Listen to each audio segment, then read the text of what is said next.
Prime Minister Simon Bridges, welcome to the show. I like that. It's got a nice ring to it. We thought you might like that. We talked about that in the car on the way to work. Well, you know what? You say it often enough and it may come true. Well, that's right. Power of positive thinking, man. You've got to do it. Okay, mate, can you work us through this petrol price hike? There's a lot of angry New Zealanders out there. There's a lot of concerned rock listeners. They're sick of doing nothing. Are we going after the fuel companies, or do we blame the government on this one, or is this a combination of both? Oh, it's a combination of both, right? So there's no doubt that fuel companies have a margin and they're making good money from this, right? And it probably has snuck up a bit over time. The problem with that is what the PM is doing, not PM Simon Bridges, but the real one at the moment, right, is she's saying, well, let's have a bit of an inquiry and look at that, and we'll do that over the next year or so. Well, I had a look at it when I was Energy Minister. I actually don't think it's very likely that she will find she can do much about that, right? Because ultimately you've got a market and they do their thing, and the answer is competition, but actually in a small country like ours, that's that.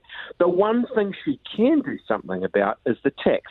And so here's the deal. Yep, it's always been true that petrol has had a lot of tax on it, but it is sneaking up. And at the moment, it's 53 cents in every dollar you pay in petrol, you're paying to the government, right? And these guys have come in, they've put the regional fuel tax, 11.5 cents in Auckland. Yeah.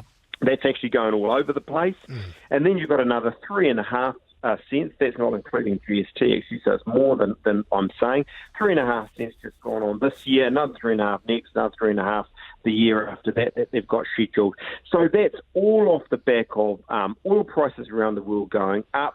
The dollar of ours going lower because for a few reasons, that our economy not being so good, and then taxes going on to the top of that. And I just say, no way, that's too much. Now is not the time to have more taxes. Don't you think it renders some of Jacinda's pet projects kind of a bit useless when she's, giving in one hand and taking away with tax in the other? So totally right, and she doesn't need to. That's my point. I mean, they got a lot of money there, actually, from an economy going real well for a while. So now is not the time for more taxes. It's kind of like you've already got a lot of money, just spend it wisely. She's not listening to the people here. The people are saying, government, do something about petrol prices. Not tomorrow, not with a committee, but today. Right. You know what? And she's not listening. They've got the power in their hands. And they've got the power in their hands to do it, right? They don't need those new taxes. Get rid of the regional fuel tax. Get rid of the those what they call excise taxes, that 3.5 cents, 3.5 cents, 3.5 cents. They could easily do that. And the other thing... When you say easy, though, Simon, really, how long is easy? Is that a couple of weeks? Is that a month to repeal those? Oh, look, because they've just passed the law...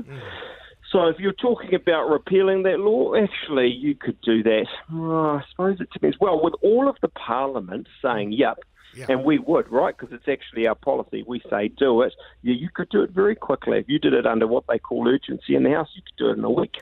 Wow. You know what? You need time on all the media because what you're saying makes sense, and I reckon that's the way forward with petrol prices, so I wish you the very best. Hey, thanks. And guys, look, if you do anything or you want any help on the idea of protest or a petition or any of those kind of direct actions, come see me because, look, I'm really keen to be involved.